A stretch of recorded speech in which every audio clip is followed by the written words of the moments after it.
How's it going? It's Dustin here. Well, in the last video, I said in the next video we'd be working on chainsaws. But as you seen in the thumbnail, the old truck had other plans. So, yeah, old truck laid down on me. But I think it's just a fuel pump. So $13.59 later, I got a brand new fuel pump. And actually the fuel filter was $8. It was almost as much as a fuel pump. So definitely a benefit of driving an old truck. So we got it off the road, got it pulled up in the driveway. This is actually a trailer house I rent out. So my dad was driving by here and we pulled it into the driveway, or pushed it into the driveway. It's a lot of truck to push too. They don't like to push. So 2 bolts, 2 lines, should be pretty simple. Hopefully the pickup tube and the tank didn't break off or something like that. So that's the only other thing it could be. It's not getting any fuel. You pour fuel down the carburetor and it'll run. Just ain't picking nothing up. And I just filled it up. So it's got gas. Plus we put 5 gallons more gas in it just in case I forgot something.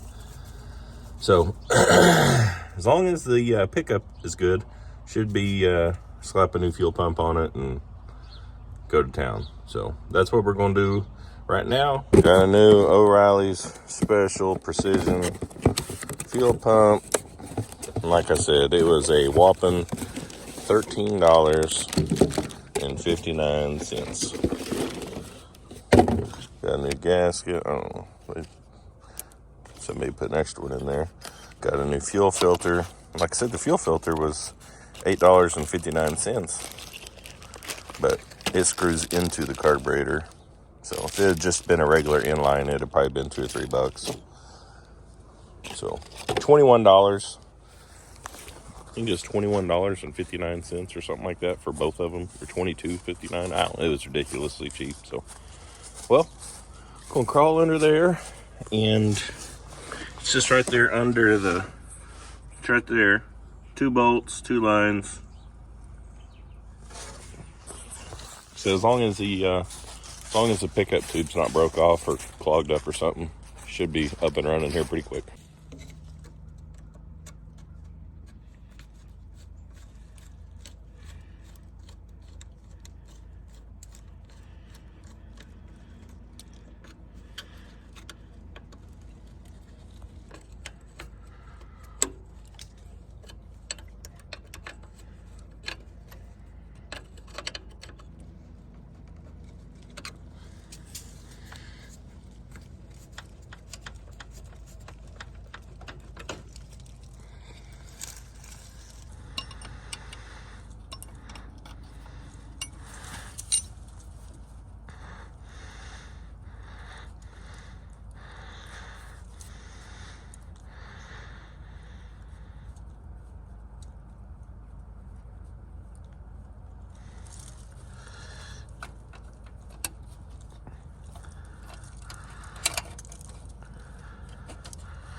There we go. Okay, so got the old one off, got the block cleaned up. Something I like to do is take something like some kind of gasket sealer and put a little dab on the gasket on the pump side, just to help hold the gasket to the pump. I don't like putting it on the block side unless you really need the sealer on it. But if you put it on the block side, the next time you change that fuel pump, the gasket's going to be stuck to the block, and you're going to have to scrape all that gasket off and buff it off. So if you glue it to the pump, the gasket should seal on the block. But there's been a lot of times I've had to put it on both sides. But if you can avoid it, it'll save you one less trouble the next time. So odds are this pump will go out again. The one I took off doesn't look like it's that terribly old. So cheap parts, they're going to fail. So, but this should hold it to the pump while we're getting it bolted up. and it's not flopping around and getting all dirty. So now it's glued, and you can move it around and it'll stay in spot. So let's get this slid up there and get it bolted down. Well, got the new pump on, went back on the same way it came off. Pretty easy. All right, let's get the fuel filter changed and see if this thing will start up. Okay, so right there's the fuel filter. Just a hose clamp, and then it screws directly into the carburetor.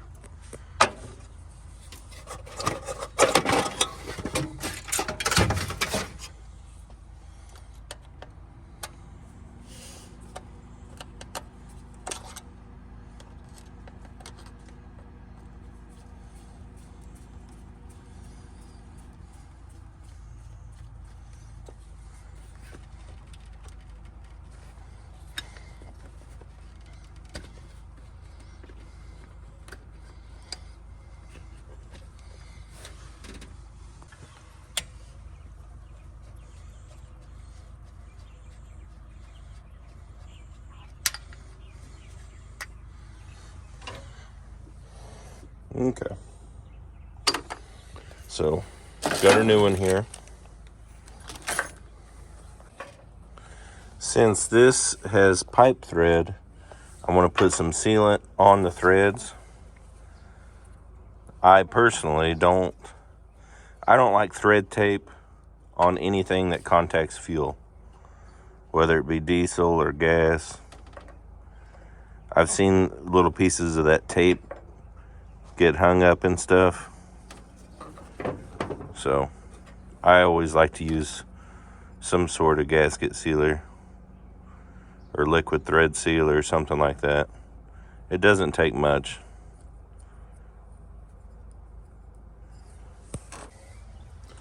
Okay, got the new fuel filter changed. Did notice one of the vacuum caps is busted. I had to get that changed. This is some kind of, I think I got this carburetor off of eBay. I've never been impressed. Something is up with the choke, especially if it's cool, like right now, or when it's cold. You'll be driving along and it'll just engage the choke and smother the truck out. And just when you think it's going to completely die, it kicks the choke back off and goes along. So I don't know if I should find an original carburetor somewhere and rebuild it. The Motorcraft carburetors were good. I think Holley may have made them for him, but they were good carburetors. Or I don't know if I should just bite the bullet and put some fuel injection on it. What's your guys' thoughts? Let me know. Go with another eBay carburetor, an aftermarket Holley or Edelbrock or something, put like a 4-barrel intake, or find an original 2-barrel, rebuild it, put it back on, or go with fuel injection. What do you guys think about that? Drop me a comment. Well, let's see if this thing will start. I'll set the air cleaner back on it and we'll see if this thing will start.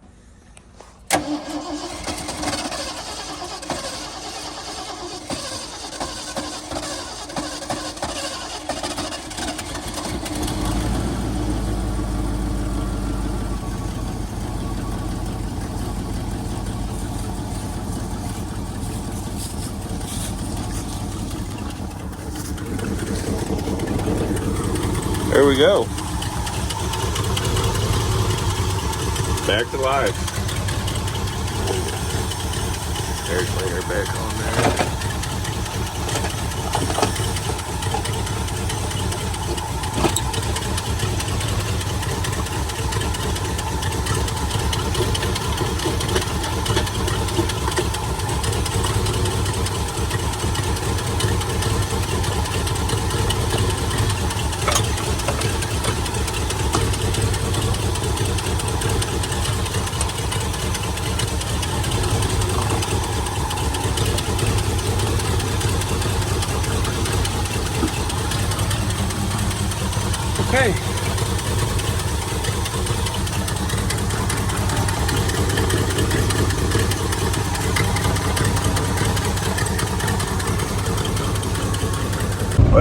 everything seems to be good to go.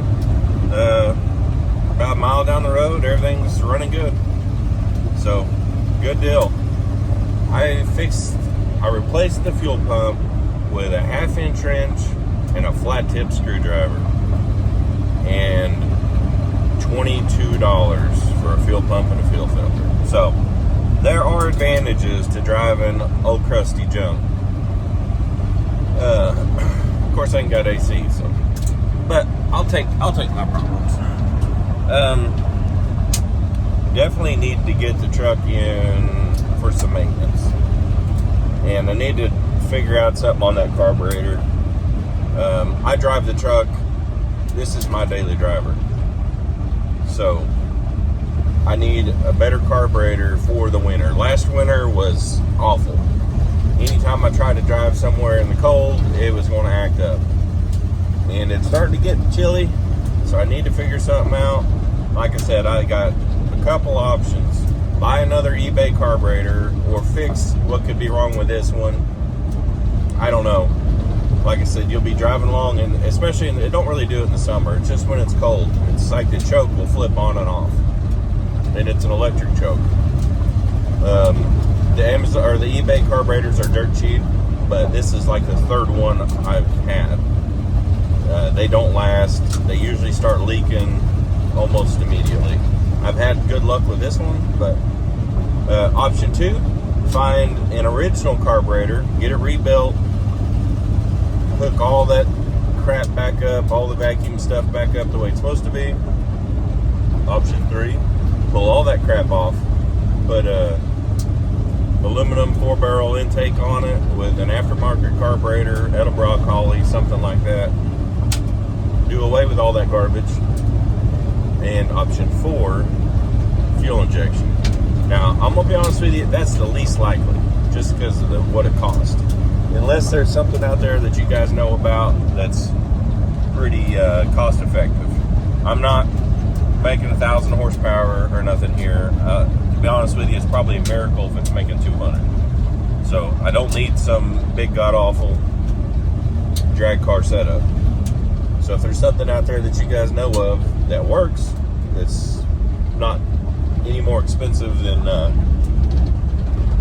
any other option, let me know that too.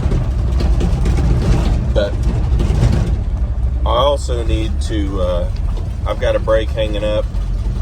I think one of the rubber lines has collapsed, so need to get that figured out and do some more maintenance on it in the very near future. Well, hope you enjoyed the video. Old Ford let me down, but $22 and a couple of hand tools later, we're back on the road. If you haven't hit that like and subscribe button, please do. And if you already have, I appreciate it. And we'll catch you on the next video.